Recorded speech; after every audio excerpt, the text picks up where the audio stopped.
नमस्कार दोस्तों, स्वागत है आपका आपके अपने YouTube channel RBSC online classes में।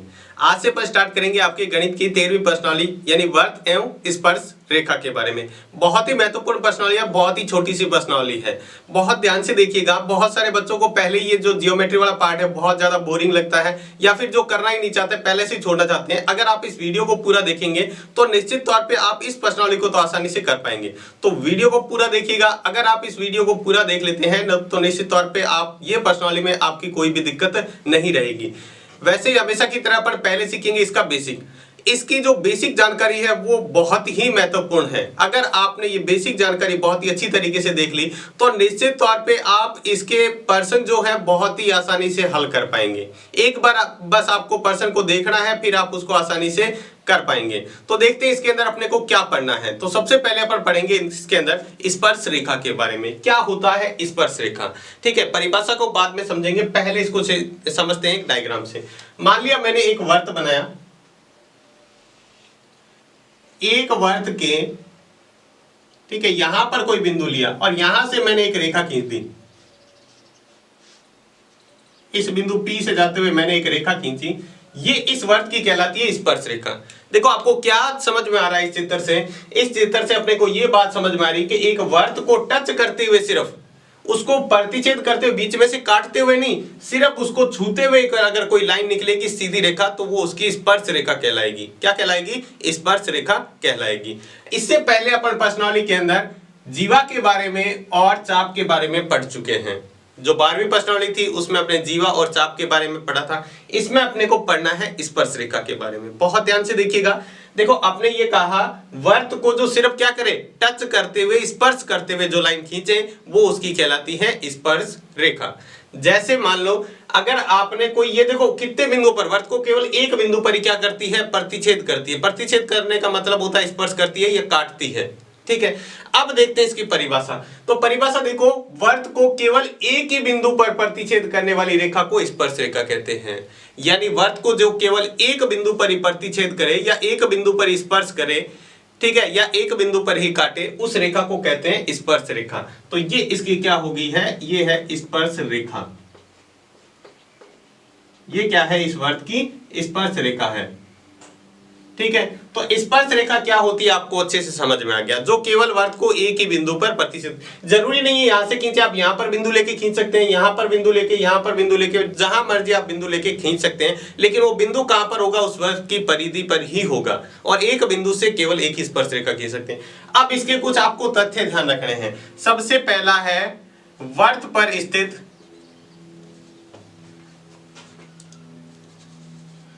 वर्त पर स्थित एक बिंदु से कितनी स्पर्श रेखा खींच सकते हैं? देखो आपको साथ में इसका आंसर भी देख सकते। जैसे मैंने एक वर्त लिया, ठीक है, किधर भी आप बिंदु ले सकते हो। ठीक है, जैसे मान लो मैंने यहां बिंदु लिया, इससे कितनी स्पर्श रेखा खींच सकते हैं? यहां से जाते हुए जो सिर्फ इसको टच करें तो केवल और केवल एक ही स्पर्श रेखा खींच सकते हैं। कितनी? एक ही स्पर्श रेखा खींच सकते हैं। तो क्या लिखेंगे? केवल एक स्पर्श रेखा। देखो पर्सन क्या था कि वर्त पर स्थित किसी एक बिंदु से, वर्त पर स्थित एक बिंदु से कितनी स्पर्श रेखा खींच सकते हैं? तो एक बिंदु से एक ही स्पर्श रेखा खींच सकते हैं। कितनी? एक ही। दूसरा पॉइंट देखो, वर्त पर कितनी स्पर्श रेखा खींची जा सकती है? वर्त पर स्पर्श रेखा एक वर्त की कितनी? अब बिंदु नहीं का है, एक वर्त पर आप कितनी स्पर्श रेखा खींच सकते हैं? तो आपका जवाब क्या होगा देखते हैं। तो एक वर्त पर अपन स्पर्श रेखा खींचे तो कितनी खींच सकते हैं? अनंत। कितनी स्पर्श रेखा खींच सकते हैं? अनंत। कैसे? देखो एक मान लो मैंने बिंदु यहां लिया, इससे स्पर्श रेखा ये खींच दी, दूसरा बिंदु यहां लिया, इससे स्पर्श रेखा ये खींच दी, तीसरा बिंदु यहां लिया, यहां खींच दी, यहां खींच दी, यहां खींच दी। तो मर्जी है जितनी स्पर्श रेखा खींच सकते हैं, मतलब अनंत स्पर्श रेखा खींच सकते हैं। एक वर्त की अनंत स्पर्श रेखा होती है, लेकिन वर्त की एक बिंदु से केवल एक ही स्पर्श रेखा खींची जा सकती है। एक बिंदु से कितनी? एक ही स्पर्श रेखा खींची जा सकती है। इसके बाद तीसरा देखो, वर्त के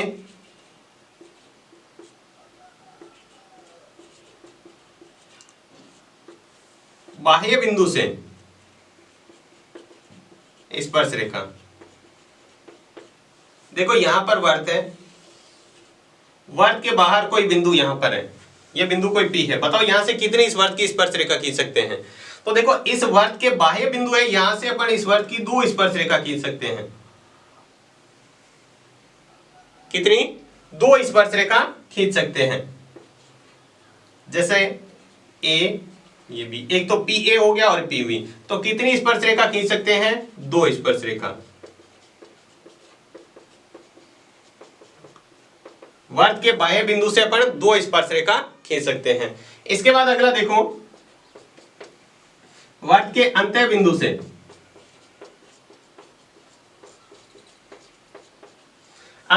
से कितनी स्पर्श रेखा खींच सकते हैं? मान लो कोई वर्त है, इसके अंदर यहां कोई बिंदु है, यहां से कौन सी स्पर्श रेखा? तो कोई भी नहीं, शून्य।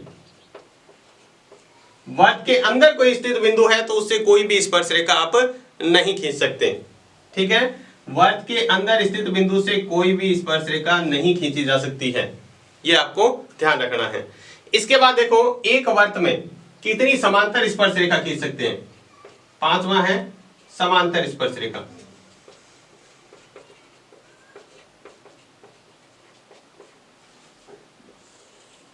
एक वर्त के कितनी समांतर स्पर्श रेखा हो सकती है? तो एक ही है।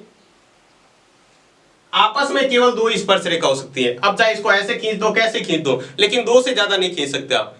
तो एक साथ एक बार में कितनी स्पर्श रेखा खींची जा सकती है? केवल 2 स्पर्श रेखा। समांतर कितनी स्पर्श रेखा हो सकती है? 2 स्पर्श रेखा हो सकती है एक वर्त के, जो एक दूसरे की क्या होती है? समांतर, ठीक है। तो इस चीजों को आपको ध्यान में रखना है। देखो अपने क्या क्या बातें ध्यान रखिए, इसको दोबारा से सीखते हैं, बहुत ही महत्वपूर्ण है। सबसे पहले ये आपको ध्यान रखना है कि वर्त पर स्थित किसी एक बिंदु से केवल एक ही स्पर्श रेखा खींची जा सकती है, या फिर आप कहते हैं वर्त पर केवल एक बिंदु को ही प्रतिच्छेद करने वाली रेखा को स्पर्श रेखा कहते हैं, जो केवल एक बिंदु को, और जिस बिंदु पर ये स्पर्श करती है ना, उस बिंदु को, इस जो बिंदु है इसका नाम है स्पर्श बिंदु। ये जो बिंदु P है वो क्या है? स्पर्श बिंदु कहते हैं इसको क्या कहते हैं? जहां पर ये इसको स्पर्श करती है, स्पर्श रेखा जिस बिंदु पर, या वर्त का वह बिंदु जहां से स्पर्श रेखा खींची जाती है, उसको स्पर्श बिंदु कहते हैं, ठीक है। स्पर्श रेखा की परिभाषा पता चल गई, स्पर्श बिंदु क्या होता है। अब देखो, वर्त पर स्थित एक बिंदु से कितनी स्पर्श रेखा खींची जा सकती है? तो केवल एक ही स्पर्श रेखा खींची जा सकती है। वर्त पर कितनी स्पर्श रेखा खींची जा सकती है? तो वर्त पर अनंत, क्योंकि बिंदु नहीं कहा है, अपने हर बिंदु से अलग अलग स्पर्श रेखा खींच सकते हैं। चौथा है, वर्त के बाह्य स्थित बिंदु से कितनी स्पर्श रेखा खींची जा सकती है? तो बाहर कोई स्पर्श बिंदु है तो उससे अपन 2 स्पर्श रेखा खींच सकते हैं, एक ऊपर की तरफ, एक वर्त को नीचे की तरफ टच करते हुए। अगला जो पॉइंट है, अंत्य बिंदु से कितनी स्पर्श रेखा, ये तो बाह्य बिंदु से थे, अंत्य बिंदु से, वर्त के कोई अंदर है बिंदु, उससे कितनी स्पर्श रेखा खींच सकते हैं? तो कोई भी स्पर्श रेखा नहीं खींच सकते। इसके बाद है समांतर स्पर्श रेखा। एक बार में वर्त की कितनी समांतर रेखा स्पर्श रेखाएं खींची जा सकती है? तो 2 आपस में। ऐसा नहीं है कि सिर्फ 2 ही खींच सकते हैं, ऐसे भी हो सकता है, ठीक है। जैसे मान लो ये वर्त है, ये भी इसकी 2 समांतर रेखाएं, लेकिन आपस में तो 2 ही हो सकती हैं, ठीक है। तो 2 ही समांतर रेखा आपस में खींच सकते हैं, जो वर्त की क्या होती है? समांतर होती है। स्पर्श रेखा ऐसे खींच सकते हैं, 2 ही आपस में समांतर होती है। बहुत ही महत्वपूर्ण बातें, इसको बहुत ही अच्छी तरीके से आपको ध्यान में रखना है। इसके बाद में देखते हैं छेदन रेखा किसे कहते हैं।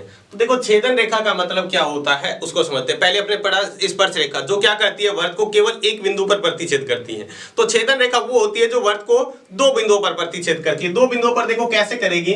जैसे मान लो ये कोई रेखा है, ये कोई वर्त है, इसको यहां से ये रेखा खींची, ये देखो एक इस बिंदु पर और एक इस बिंदु पर, 2 बिंदुओं पर क्या कर रही है? प्रतिच्छेद कर रही है, एक बिंदु P पर और एक Q पर।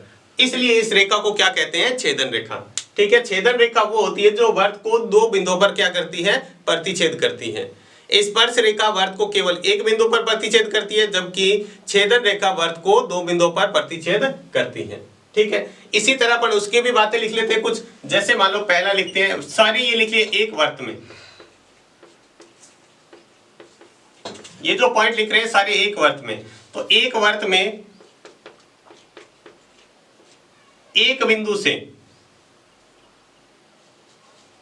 जैसे एक वर्त पर एक बिंदु से कितनी छेदन रेखा खींची जा सकती है?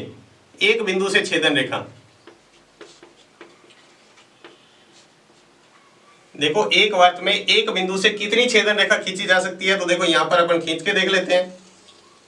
ये मान लो एक बिंदु ले लिया, इससे कितनी छेदन रेखा, एक तो मान लो मैंने ये खींच दी, तो क्या एक ही खींच सकते हैं ये बिंदु P से? नहीं, यहां से ऐसे खींच दो, ऐसे खींच दो, ऐसे खींच सकते हैं, ऐसे। तो एक बिंदु से अपन कितनी खींच सकते हैं? अनंत छेदन रेखा खींच सकते हैं। वर्त के एक बिंदु से अनंत छेदन रेखा खींची जा सकती है। दूसरा देखो, यहां वर्त के आपने उसके बाद में क्या पढ़ा था, जैसे एक बिंदु से, उसके बाद में आपने देखा था वर्त पर कितनी छेदन रेखा हो सकती है?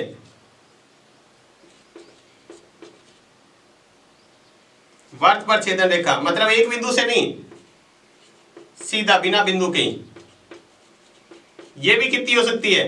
अनंत हो सकती है। कैसे? जैसे मान लो एक वर्त लिया, कैसे खींच दो सारी छेदन रेखा, अपन मर्जी है जैसे खींच दो, ऐसे खींच दो, ऐसे खींच दो, ऐसे खींच दो, तो एक वर्त की अनंत छेदन रेखा खींच सकते हैं। तीसरा जो पॉइंट है देखो, वर्त के बाह्य बिंदु से, बाह्य बिंदु से छेदन रेखा। देखो बाह्य बिंदु से कितनी छेदन रेखा खींची जा सकती है, वो चित्र से अपन समझते हैं। देखो मान लो मैंने ये वर्त बनाया, ये एक बिंदु लिया, बिंदु P, इससे कितनी छेदन रेखा खींची जा सकती है? तो देखें यहां से, यहां से भी अपन कितना खींच सकते हैं? अनंत छेदन रेखा खींच सकते हैं। कितना खींच सकते हैं? अनंत। चौथा पॉइंट देखो, वर्त के अंत्य बिंदु से, यानी अभ्यंतर बिंदु से या अंत्य बिंदु से,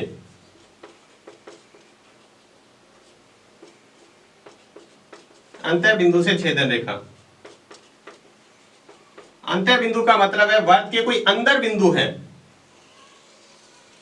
वर्त के कोई अंदर बिंदु है ये, इससे कितनी छेदन रेखा खींची जा सकती है? तो देखो एक ये तो यहां पर भी अपन क्या कर सकते हैं? अंदर बिंदु से भी अपन अनंत छेदन रेखा खींच सकते हैं। देखो सभी में ही अनंत, आपको लगभग छेदन रेखा में क्या है, आप एक वर्त पर स्थित एक बिंदु से अनंत छेदन रेखा, वर्त के ऊपर अनंत छेदन रेखा, वर्त के बाह्य बिंदु से भी अनंत छेदन रेखा खींच सकते हैं, वर्त के अंदर है तो भी अनंत छेदन रेखा खींच सकते हैं। अब देखो दो जो पॉइंट है अगले वो इंपॉर्टेंट है, ठीक है। दोनों ही क्या बातें आपको ध्यान रखनी है। अब पहला है समांतर छेदन रेखा कितनी हो सकती है।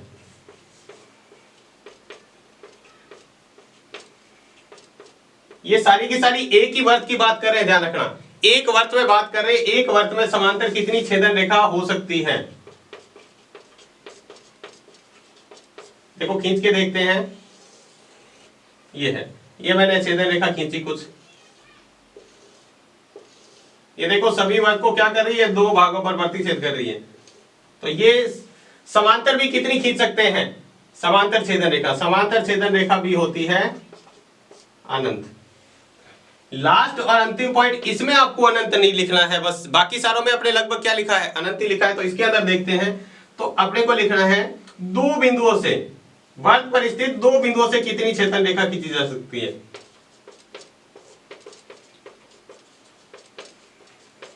दो बिंदुओं से छेदन रेखा, वर्त पर स्थित दो बिंदु है, उससे कितनी छेदन रेखा खींची जा सकती है। मान लो एक बिंदु ये है, एक बिंदु ये है, एक P और एक Q, इससे कितनी? तो केवल और केवल एक ही छेदन रेखा खींच सकते हैं। कितना है? केवल एक छेदन रेखा खींची जा सकती है वर्त पर स्थित दो बिंदुओं से। ये एक बिंदु P है, ये रहा, और ये बिंदु Q है।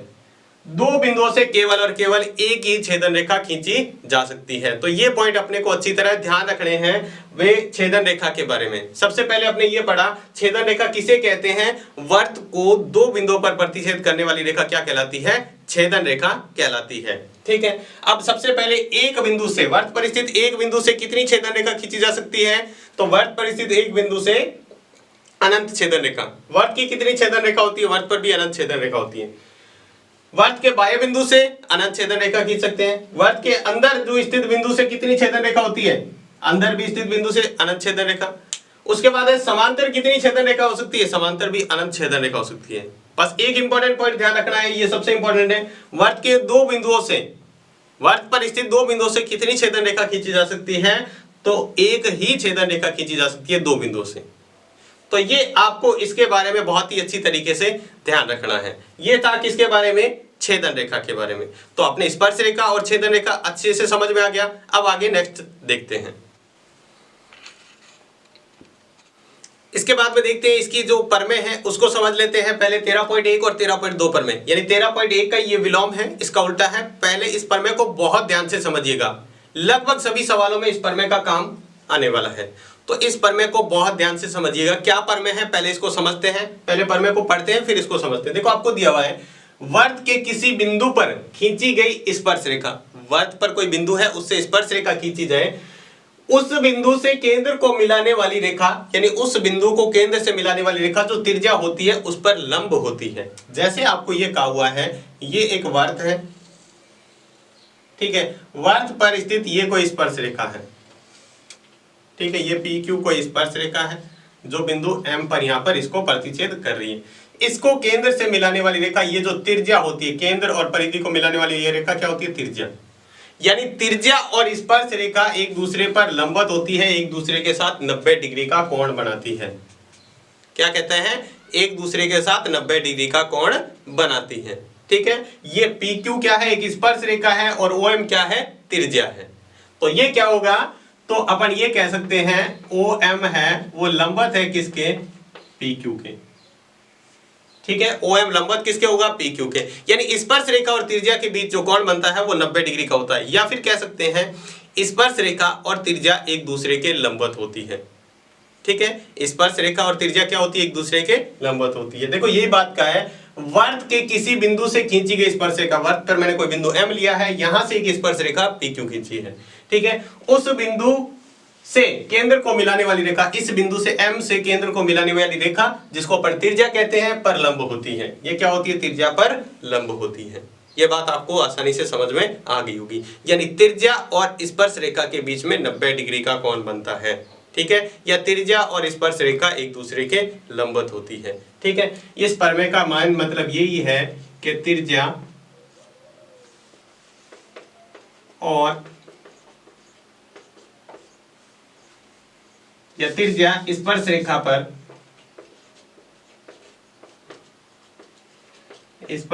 पर लंब होती है। ये आप इसको शॉर्ट में याद रख सकते हो कि त्रिज्या स्पर्श रेखा पर क्या होती है? लंब होती है। इसके बाद इसका उल्टा विलोम, यानी इसका विलोम ही अगली पर में, वर्त पर स्थित किसी बिंदु से खींची गई कोई रेखा, वर्त पर स्थित किसी बिंदु से, यानी वर्त है ये, इस पर स्थित कोई बिंदु है, यहां से मैंने कोई रेखा खींची इस तरह से, यहां से मैंने कोई रेखा खींची, ये है M और N रेखा, ठीक है। खींची गई रेखा त्रिज्या पर लंब हो तो, अगर ये त्रिज्या के ऊपर लंब है, ये त्रिज्या के साथ लंबवत 90 डिग्री कोण बना रही है, तो वह स्पर्श रेखा होगी। यदि आपको दिया हुआ है ये OP लंबवत MN है, तो ये जो MN है स्पर्श रेखा है, क्या है? स्पर्श रेखा है।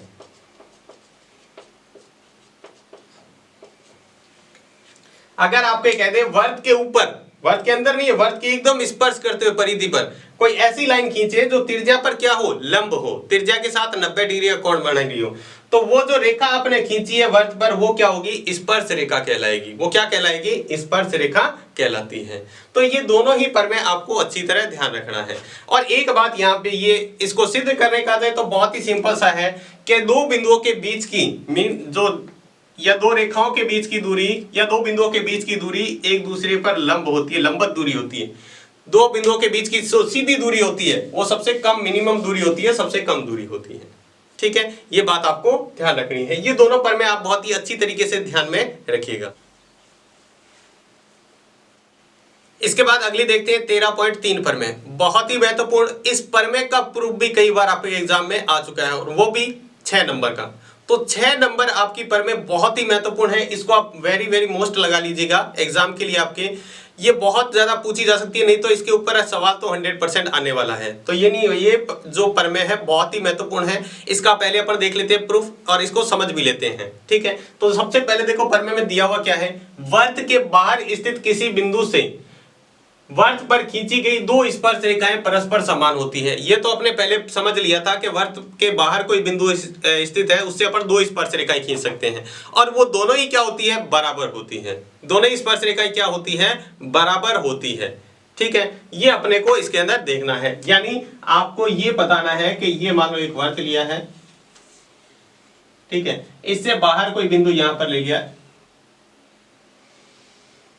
यहां पर कोई बिंदु ले लिया P, ठीक है। अब ये जो P बिंदु है, यहां पर बिंदु ले लिया ये B, ये A और ये इसका केंद्र है, ये केंद्र है, ठीक है। आपको ये सिद्ध करना है कि ये दोनों ही स्पर्श रेखाएं ये बराबर है इस प्रमेय के अनुसार। अपन इसको सिद्ध करके देखते हैं, ठीक है। तो जो पहले अपने को दिया हुआ है अपन वो लिखते हैं। दिया क्या है, दिया ये है कि PA और PA व PB स्पर्श रेखाएं हैं,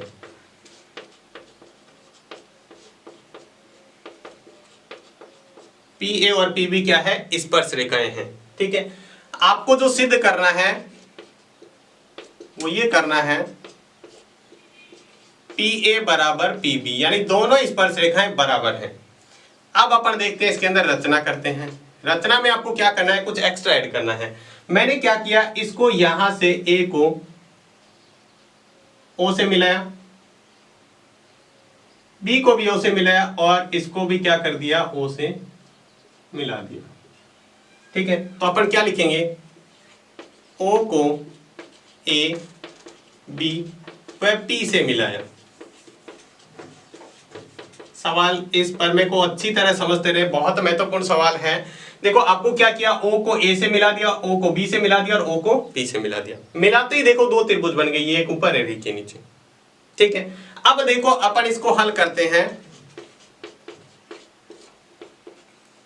तो यहां पर सबसे पहले मैं ये लिख सकता हूं OA लंबवत AP।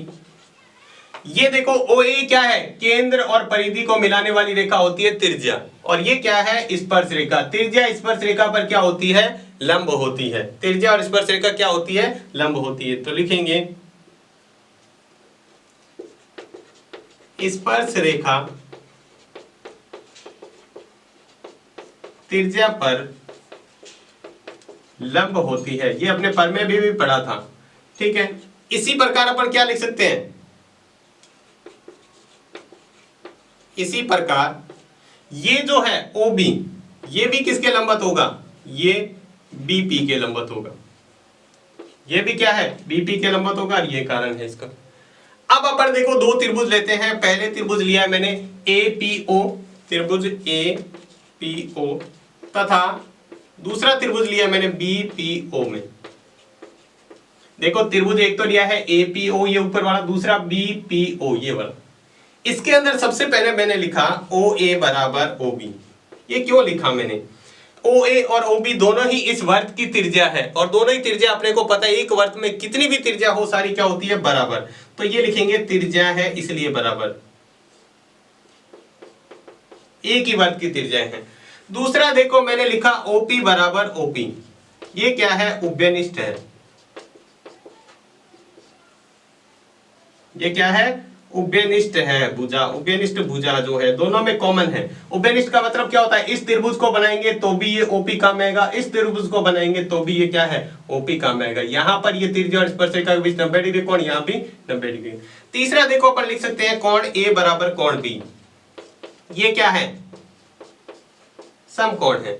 ये क्या है, समकोण है। आपने पहले ही सिद्ध किया है ये दोनों बातें, तब ये क्या होगा, समकोण। अब अपन इसका मतलब कह सकते हैं त्रिभुज APO सर्वांगसम होगा त्रिभुज BPO के। BPO के कौन से नियम से हुआ, ये होता है RHS नियम। अब ये थोड़ा सा आपको मैं बता देता हूं, RHS नियम है वो समकोण त्रिभुज में लगता है।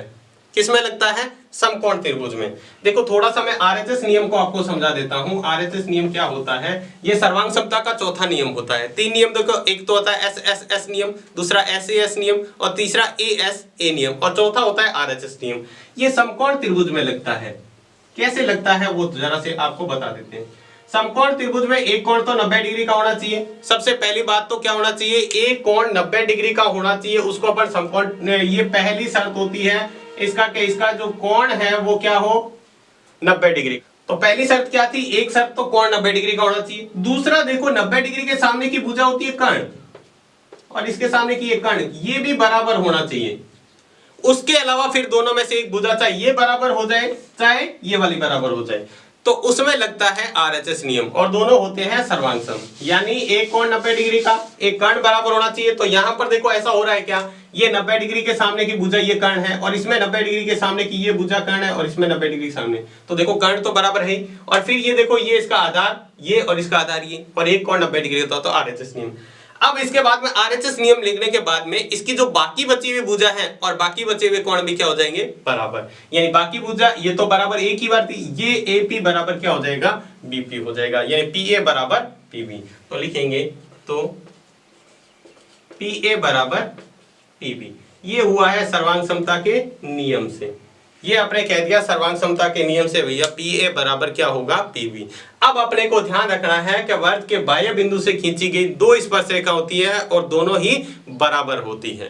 ठीक है, दोनों स्पर्शरेखा अपने को क्या काम में लेनी है, बराबर काम में लेनी है। दोबारा से देखते हैं इस प्रमेय को, बहुत महत्वपूर्ण है। सबसे पहले आपको यह दिया है कि वर्त के बाह्य बिंदु से खींची गई 2 स्पर्शरेखाएं परस्पर बराबर होती है, यानी आपस में बराबर होती है। तो सबसे पहले तो आपने यही दे रखा है कि 2 स्पर्शरेखाएं हैं, आपको सिद्ध करना है दोनों बराबर हैं। ठीक है, सबसे पहले क्या किया, रचना में ओ को ए बी पी से मिला दिया। ठीक है, फिर ये कहा है कि ये जो ओ ए है वो पी ए पर लंबवत है और ओ बी है वो पी बी पर लंबवत है, क्योंकि त्रिज्या स्पर्शरेखा एक दूसरे के लंब होती है, मतलब ये 90 डिग्री का कोण बना रही है। फिर आपने क्या किया, एक ऊपर वाला त्रिभुज और ये त्रिभुज लिया, इसमें सबसे पहले ओ ए और ओ बी के बराबर है, ये क्या है, दोनों त्रिज्या। तो एक वर्ग की कितनी भी त्रिज्या हो बराबर।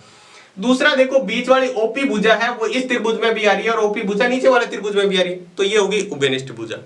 और तीसरी बात, ये कोण ए बराबर कोण बी ये समकोण है, तो दोनों त्रिभुज हो जाते हैं आरएचएस नियम से सर्वांग सम। सर्वांग सम होने के बाद में इसकी जो भी कोण और जो भी भुजा बची है वो भी हो जाएगी बराबर। तो अपने को तो ये चाहिए थी पी ए बराबर पी बी, जो अपने सिद्ध कर दी। तो ये थी इसकी बहुत ही महत्वपूर्ण प्रमेय। उम्मीद है आपको अच्छे से समझ में आ गई होगी। बहुत ध्यान से कीजिएगा इस प्रमेय को।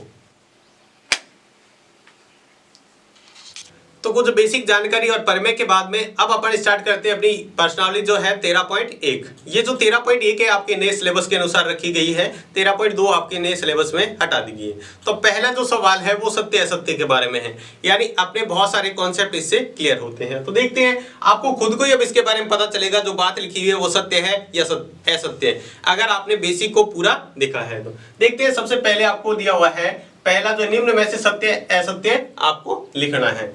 किसी वर्त की स्पर्श रेखा वह रेखा है जो वर्त को 2 बिंदुओं पर प्रतिच्छेद करती है।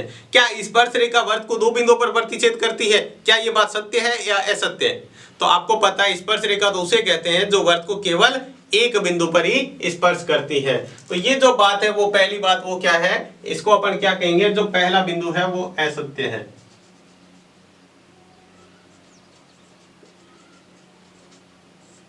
पहला जो पॉइंट है वो असत्य है।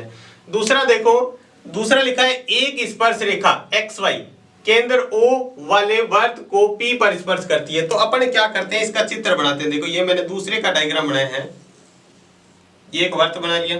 ठीक है, इसमें कहा है एक स्पर्श रेखा XY, तो ये एक स्पर्श रेखा खींचती है XY। ठीक है, केंद्र O वाले वर्त का केंद्र O है, ठीक है, वाले वर्त को P बिंदु पर स्पर्श करती है। ये जो बिंदु है यहाँ पर P है, P पर स्पर्श करती है। और Q स्पर्श रेखा पर अन्य कोई बिंदु है, मान लो यहाँ पर कोई बिंदु है Q, किधर भी मान सकते हो, इसके अलावा P के अलावा आप कहीं भी स्पर्श रेखा पर कोई बिंदु Q मानना है। ठीक है, अन्य बिंदु Q है, तो क्या OP बराबर OQ होगा? क्या OP और OQ बराबर होगा? क्या OP बराबर OQ होगा? नहीं होगा। OP बराबर OQ नहीं होगा, OQ बड़ा होगा OP से। दिख ही रहा है कि ये 90 डिग्री का कोण बनेगा और ये त्रिभुज बन जाएगा, समकोण त्रिभुज। और समकोण त्रिभुज में 90 डिग्री के सामने की भुजा होती है कर्ण, जो सबसे बड़ी भुजा होती है, जो आधार और लंब से क्या होती है, बड़ी होती है। तो ये जो बात है, दूसरी बात ये भी क्या है, असत्य है। दूसरी बात भी क्या है, असत्य है। देखो ये जो OQ भुजा कह रहा है, ये जो इतनी लंबी OQ भुजा है, क्या OP के बराबर होगी? बिल्कुल नहीं होती है। ठीक है, ये बात असत्य है। तीसरा पॉइंट दे रखा है, वर्त पर स्थित बिंदु P व Q पर दो स्पर्श रेखाएं LM व XY खींची गई है। यदि PQ व्यास हो तो क्या LM समांतर? ये होगी। दूसरा देखो चित्र को, तीसरे का चित्र इस तरह से दिया हुआ है। ये मान लो मैंने एक वर्त बनाया, इसकी दो स्पर्श रेखाएं हैं, एक ये और दूसरी ये। ठीक है, और यहां पर एक बिंदु है PQ, ये है P, ये है Q, ये बिंदु O हो गया। एक तो स्पर्श रेखा है वो खींचिए LM, ये है LM, और दूसरी क्या है XY। तो आपको क्या LM समांतर XY होगा? बिल्कुल होगा, क्योंकि स्पर्श रेखा और त्रिज्या के बीच में 90 डिग्री का कोण, इधर भी 90 डिग्री, यहां भी 90 डिग्री। जब दो रेखाओं पर, एक ही रेखा पर दो रेखाएं इस तरह से खींची जाए तो दोनों ही एक जितना कोण बनाए, या अपन कह सकते हैं देखो इसका ये वाला कोण 90 डिग्री का और इसका ये वाला कोण 90 डिग्री का, एकांतर कोण बराबर, तब ये दोनों स्पर्श रेखाएं क्या होगी, दोनों जो स्पर्श रेखा है वो समांतर होगी। यानी ये बात क्या है, बिल्कुल सत्य है। यानी LM समांतर होगी XY के। LM समांतर किसके होगी, XY के। देखो यहां पर एकांतर कोण अपने को याद होगा। एकांतर कोण किसे कहते हैं? जब दो भुजाएं इस तरह से, दो भुजाएं खींची जाए, उसको तिरछी रेखा काटे, ये कोण और ये कोण बराबर होते हैं। ठीक है, ये अगर समांतर है तो ये कोण बराबर होते हैं। दूसरा अपन ये कह सकते हैं, अगर ये कोण बराबर है तो ये भुजा समांतर भी होगी। यानी अपन जो इसके अंदर ज्योमेट्री में जो भी अपन प्रमेय यूज करते हैं उसका उल्टा भी यूज कर सकते हैं, और वैसे तो यूज करते ही हैं। ठीक है, अगर ये एकांतर कोण बराबर है तो ये रेखाएं समांतर होगी, अगर ये रेखाएं समांतर है तो एकांतर कोण बराबर होंगे। दोनों तरफ से यूज कर सकते हैं, तो इसी से यूज करके ये निकाला गया है। चौथा जो है, इसको बहुत ही ध्यान से समझिएगा, बहुत मतलब अच्छी तरह ध्यान से दीजिएगा, ये क्वेश्चन ही आपको बहुत ज्यादा कंफ्यूज कर सकता है। एक वर्त का केंद्र O है, दूसरे वर्त पर स्थित है। एक वर्त है, ठीक है, एक वर्त है जिसका केंद्र O है। ये मैंने एक वर्त बनाया जिसका केंद्र O है। ये O जो केंद्र है दूसरे वर्त के ऊपर स्थित है, यानी दूसरा एक और वर्त है इस तरह से। ठीक है, आपको ये कहा है एक वर्त का केंद्र O दूसरे वर्त पर स्थित है जिसका केंद्र A है। यहां पर लिखा है जिसका केंद्र क्या है, A है। यदि O केंद्र वाला वर्त जिसका दूसरे का केंद्र क्या है, A है, इस दूसरे का मैंने केंद्र यहां पर बना दिया A। ठीक है, O केंद्र वाला वर्त बिंदु A और B को इस प्रकार गुजरता है कि AOB एक रेखा है। AOB एक सीधी रेखा है, यहां से जाते हुए, ये मतलब O से जाते हुए ये एक रेखा है। AOB एक सीधी रेखा, देखो बिल्कुल सीधी रेखा बन रही है AOB। अब आपको कह रहा है AOB एक सरल रेखा है, तो B से खींची गई स्पर्श रेखा दोनों वर्तों को प्रतिच्छेद बिंदु से गुजरती है नहीं करती? B से दो स्पर्श रेखा खींचे, तो B से इस वर्त की स्पर्श रेखा खींचे, ये बिंदु A है, यहां से मैं एक स्पर्श रेखा ये खींचूंगा और दूसरी स्पर्श रेखा ये खींचेंगे, तो ये बिल्कुल यहीं से ही जाएगी, ये बिल्कुल यहीं से जाएगी। तो ये बात भी क्या है, सत्य है। ये अपन इसको, ये जो आपने स्पर्श रेखा खींची है ना, ये दोनों, ये BP और BQ, ये दोनों स्पर्श रेखा वहां से जा रही है यहां, जहां से ये दोनों वर्त भी आपस में क्या कर रहे हैं, प्रतिच्छेद कर रहे हैं। ठीक है, तो यही बात देखो यहां पर पूछी थी कि दोनों स्पर्श रेखाएं वर्त के प्रतिच्छेदी बिंदुओं से गुजरती है क्या? हाँ, तो वहीं से गुजरती है, इसलिए ये बात क्या है, सत्य है। इसको डिटेल में अपन 14वीं प्रश्नावली में नेक्स्ट जो एक्सरसाइज है उसके अंदर सीखेंगे, क्योंकि वहां पर अपन इसका चित्र भी बना के देखेंगे। ठीक है, तो ये बात आपको अच्छी तरह समझ में आ गई होगी। तो ये था इसका पहला सवाल, सत्य और असत्य। इसके बाद देखते हैं 13.1 का दूसरा सवाल। देखो दूसरे सवाल में आपको क्या दिया हुआ है, रिक्त स्थानों की पूर्ति कीजिए। अगर आपने बेसिक को अच्छी तरह समझा है तो चारों में से कोई भी ऐसा आंसर नहीं है जो आपको आता नहीं है। देखते हैं, देखो कैसे। पहला सवाल दिया हुआ है जिसके अंदर आपको एक वर्त पर स्थित एक बिंदु से स्पर्श रेखा खींची जा सकती है। बताओ कितनी स्पर्श रेखाएं खींची जा सकती है? वर्त पर स्थित एक बिंदु से कितनी स्पर्श रेखा खींच सकते हैं? केवल एक। ठीक है, तो एक रेखा, केवल एक स्पर्श रेखा खींची जा सकती है। दूसरा जो है, वर्त को दो बिंदुओं पर प्रतिच्छेद करने वाली रेखा क्या कहलाती है, बताएंगे। वर्त को दो बिंदुओं पर प्रतिच्छेद करने वाली रेखा, जिसको अपने नाम में पढ़ा था, क्या होती है? छेदन रेखा। क्या पढ़ा था? छेदन रेखा। जो वर्त को दो बिंदुओं पर प्रतिच्छेद करती है वो छेदन रेखा कहलाती है। तीसरा सवाल है, एक वर्त की समांतर स्पर्श रेखाएं हो सकती है, तो आप बताएंगे एक वर्त में कितनी समांतर रेखाएं हो सकती है? केवल दो। समांतर स्पर्श रेखा दो ही हो सकती है, छेदन रेखा अपन ने पढ़ा था अनंत हो सकती है। इसके बाद अंतिम वाले को अच्छी तरह समझेंगे। वर्त तथा स्पर्श रेखा के उभयनिष्ठ बिंदुओं को क्या कहते हैं? देखो ये एक वर्त है, ठीक है, वर्त और स्पर्श रेखा, जहां पर वर्त और स्पर्श रेखा एक दूसरे को टच करते हैं, इस बिंदु को क्या कहते हैं? ये उभयनिष्ठ बिंदु है, जो वर्त का भी उभयनिष्ठ बिंदु है, रेखा का उभयनिष्ठ। इसको अपने नाम क्या पढ़ा था? स्पर्श बिंदु। इस बिंदु को क्या कहते हैं? स्पर्श बिंदु। तो यहां पर अपन क्या कहेंगे? स्पर्श बिंदु।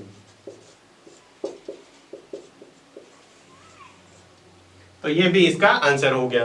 तो देखो अपने जो बेसिक सीखा है वो बहुत ज्यादा काम आता है, ठीक है, जिससे अपने ये देखो रिक्त स्थान या अपने एग्जाम में आने वाले एक एक वाले नंबर के जो पर्सन है वो अपन आसानी से कर पाएंगे। तो ये थी आपके 13.1 के कुछ बेसिक सवाल, बेसिक जानकारी, कुछ प्रमेय और इसका पहला और दूसरा सवाल। तो आज की क्लास में बस इतना ही। इसके बाकी बचे हुए सवाल जो बहुत ही आसान से तरीके से सीखेंगे अपन नेक्स्ट वीडियो में। तो नेक्स्ट वीडियो आप जरूर देखिएगा। तो आज की क्लास आपको कैसी लगी हमें कमेंट बॉक्स में लिखकर जरूर बताएं। तो आज की क्लास में बस इतना ही। धन्यवाद।